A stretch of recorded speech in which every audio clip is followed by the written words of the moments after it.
सर्वप्रथम जम्मू कश्मीर के कठुआ में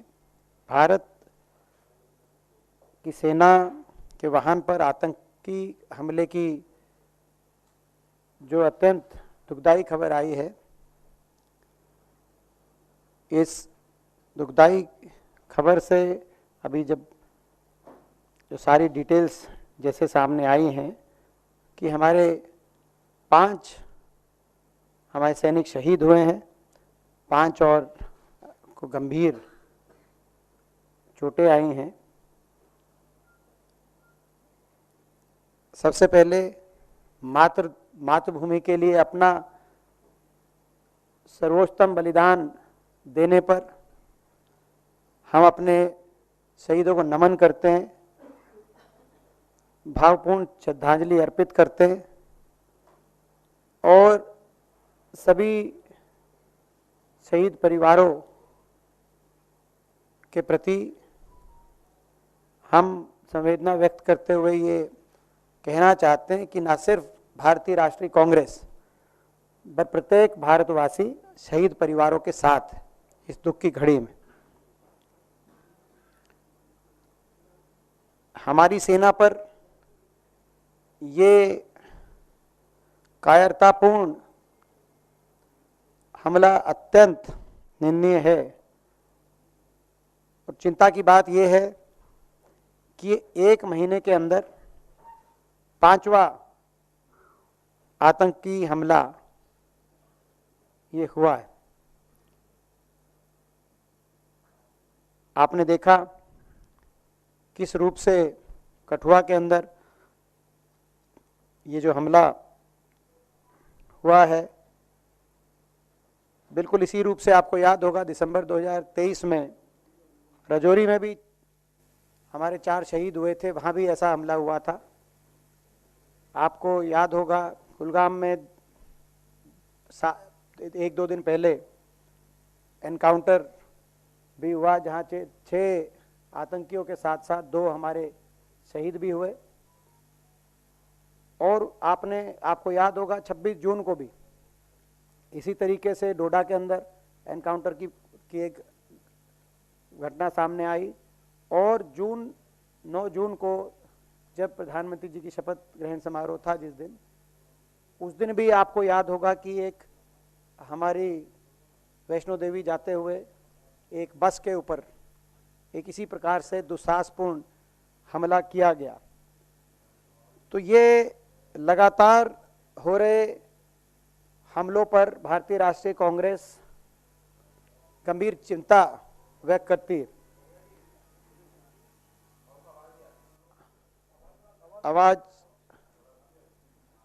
हम गंभीर चिंता भी व्यक्त करते हैं और हम चिंता के साथ साथ हमारा ये मानना है कि जिस गंभीरता से सरकार को लेना चाहिए उस गंभीरता सरकार नहीं ले रही। तो एक जिम्मेदार विपक्ष के नाते हम सरकार का ध्यान इस ओर खींचना चाहते हैं, आग्रह करना चाहते हैं इसको सरकार पूर्णतः गंभीरता से ले और सभी देशवासी और एक जिम्मेदार विपक्ष के रूप से भारतीय राष्ट्रीय कांग्रेस के रूप में हम भी हर तरीके से सरकार जो कदम उठाएगी देश की सुरक्षा के मद्देनजर उस हर कदम का सहयोग करने के लिए हम तत्पर हैं। सभी देशवासियों की एक भावना है कि ये जो आतंकी जो हैं इनको उन्हीं की भाषा में जवाब भी दिया जाए और हम अपनी ओर से पूरा सहयोग भी देने को तत्पर हैं। और कुछ मगर सुझाव और कुछ सवाल एक जिम्मेदार विपक्ष के रूप में हम सरकार के संज्ञान में, सरकार के समक्ष हम रखने चाहते हैं। हमारा ये मानना है, जैसे कि राहुल जी ने जो कहा कि लगातार हो रहे आतंकी हमलों का हल कठोर कार्रवाई से होगा, ना खोखले भाषणों का, ना खोखले भाषणों से और ना झूठे वादों से। आज उनका ये वक्तव्य आया है अनकोट। तो जो राहुल जी ने जो कहा, ये हमारा जो स्टैंड है वो आपको इससे इस बात से समझ में आता है। एक इस संदर्भ में एक दो महत्वपूर्ण जो बातें हैं वो आपके माध्यम से हम देश के और सरकार के सामने रखना चाहते हैं अत्यंत चिंता के साथ। एक बड़ा चिंता का विषय, डिस्टर्बिंग ट्रेंड एक सामने आया कि जो जम्मू क्षेत्र है, जम्मू क्षेत्र में खास तौर पे जो पीर पांजाल के दक्षिण में जो सारे राजौरी, पुंछ, रियासी, जम्मू, ये जो सारा जो क्षेत्र है, पहली बार ऐसा दिखाई देता है कि आतंकवादियों ने इस क्षेत्र को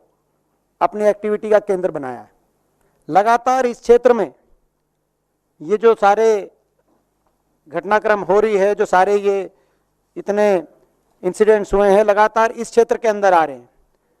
और डेटा ये इंडिकेट करता है, जैसे कि आज तक की खबर आई है, कि जम्मू क्षेत्र में जनवरी 2023 के बाद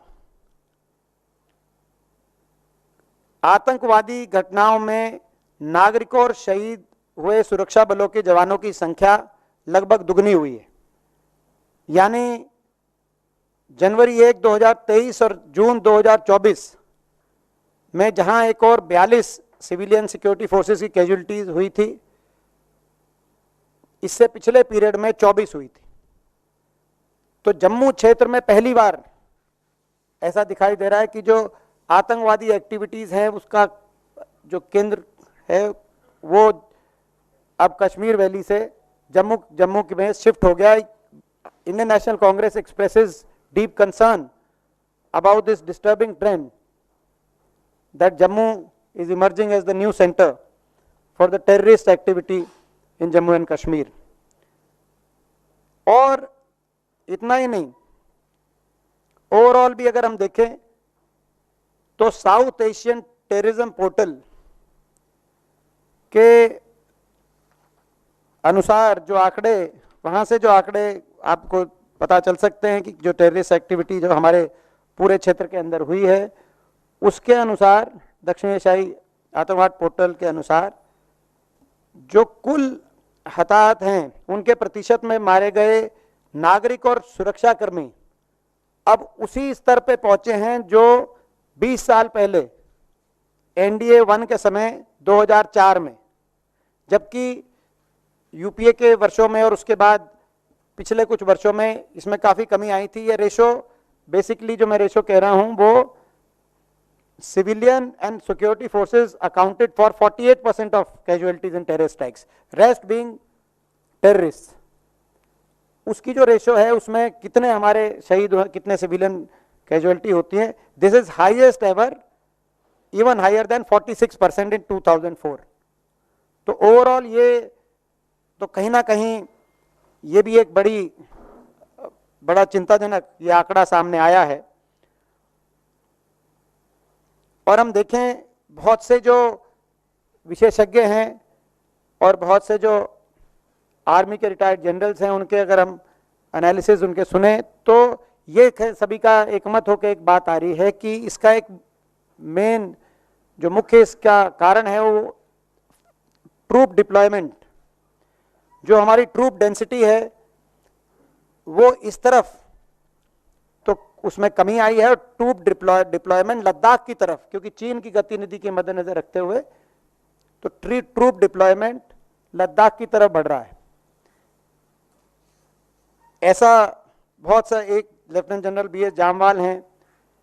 और बहुत से जो सेना की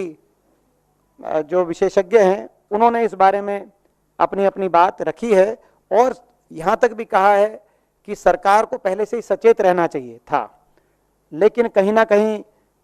ऐसा हमारा मानना है कि जो सरकार है वो अपने इस मामले में अपने नैरेटिव को लेकर इतना ओवर कॉन्फिडेंस के साथ अपने नैरेटिव को देश के समक्ष रखने में ज़्यादा उनका ध्यान है, और धरातल पे क्या परिस्थिति बन रही है वहाँ पर जम्मू कश्मीर में, उनको लेकर सरकार उतनी गंभीर नहीं है।